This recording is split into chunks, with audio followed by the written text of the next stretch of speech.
கத்துக் கொடுக்கணும்னு நினைக்கிறாங்க பசங்களுக்கு. பெரிய பிரச்சனை என்னவா இருக்கும் உங்க எல்லாருக்கும் வீட்டுல? பசங்க வந்து போன் பாக்குறது எல்லாருக்கும் ஒரு பெரிய பிரச்சனையா இருக்கா? யாரெல்லாம் சொல்வீங்க என் பசங்க போன் பார்த்துக்கிட்டே இருக்காங்க, வீட்டுல வீடியோ பார்த்துக்கிட்டே இருக்காங்க? நிறைய பேர் ரைஸ் பண்றீங்க, புரியுது. பட் நான் சின்சியரா ஒரு கேள்வி கேட்கிறேன். இந்த காலத்துல போனு, கம்ப்யூட்டர், லேப்டாப், டிவி இல்லாம இருக்க முடியுமா? முடியாது.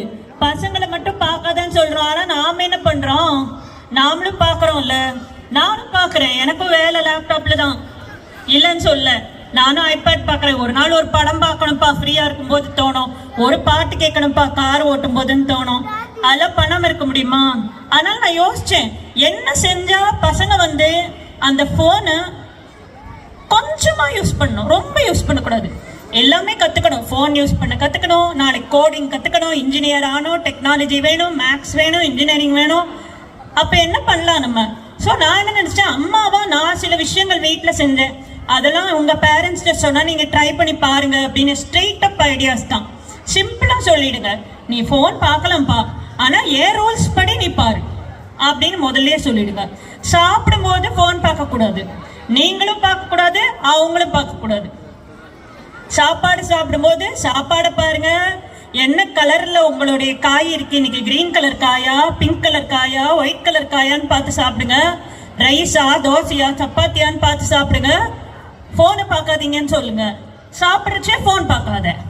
நைட்டு தூங்குறதுக்கு 2 மணி நேரம் முன்னாடி போன் பார்க்காத. 9 மணிக்கு தூங்குவீங்களா, 7 மணிக்கு அப்புறம் போன் பார்க்காத அப்படின்னு சொல்லுங்க. ஸோ இதுவே உங்களுடைய பாதி டைம் கட் டவுன் பண்ணிடலாம் நீங்க பசங்க போன் பார்க்கறதுல இருந்து. சாப்பிட்றச்சே பார்க்க கூடாது, தூங்குறதுக்கு 2 மணி நேரம் முன்னாடி பார்க்க கூடாது.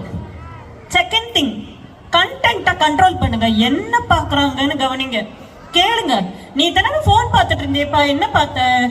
ரைம்ஸா, பெப்பா பிக்கா, வேற என்ன பார்த்த? என்ன வீடியோ பார்த்த? அதுல என்ன சொன்னாங்க அப்படின்னு கேளுங்க. அவங்க உங்களோட உட்காந்து பேசுவாங்க. பேசும்போது அவங்க என்ன பாக்குறாங்கன்னு உங்களுக்கு தெரியும். கரெக்டான கண்டென்ட் தான் பாக்குறாங்களா, இல்ல தப்பான கண்டென்ட் பாக்குறாங்களா? தப்பான கண்டென்ட் பாக்குறாங்கன்னு தெரிஞ்சா அங்கேயே கண்டிக்கலாம், இது பார்க்காதப்பா, நமக்கு நல்ல கண்டென்ட் இருக்கு, உனக்கு நான் ஒரு ரைம்ஸ் சொல்றேன், அந்த ரைம்ஸ் பார்த்துக்கோ, நீ வேணா, உனக்கு ஒரு டீச்சர் ஏபிசிடி கத்து கொடுக்குற வீடியோ இருக்கு, அதை வேணா நீ பாரு அப்படின்னு அந்த கரெக்டான கண்டென்ட்டை எடுத்து கொடுக்கறது நம்ம பேரண்ட்ஸ் கையில தான் இருக்கு. அதை சொல்லுங்க. இந்த மாதிரி பசங்க கிட்ட போன்ல என்ன பண்றாங்கன்னு கேட்டா we will be able to make sure that அவங்க சேஃபா அந்த போனை யூஸ் பண்ணணும். மூணாவது, லேர்னிங்க்கு மட்டும் அதை யூஸ் பண்ண சொல்லுங்க. ஸ்லோவா நீ வந்து ஓகே வீடியோ அதெல்லாம் பாக்குறத நிறுத்திக்கோப்பா, என்ன கத்துக்கிட்ட இந்த வீடியோல இருந்துன்னு சொல்லு அப்படின்னு கேளுங்க. டீச்சர்ஸ், இந்த ஸ்கூல் டீச்சர்ஸ் வந்து என்ன வீடியோலாம் எஜுகேஷனல் கண்டென்ட் இருக்குன்னு தெரியும். டீச்சர்ஸ் கேட்டு அந்த லிங்க் எல்லாம் மட்டும் கொடுங்க. ஸோ பசங்க வந்து they will watch phone, they will be happy. Okay, கொஞ்ச நேரம் அம்மா பார்க்க விட்டாங்க, ஆனா நீங்க தான் கண்ட்ரோல்ல இருப்பீங்க.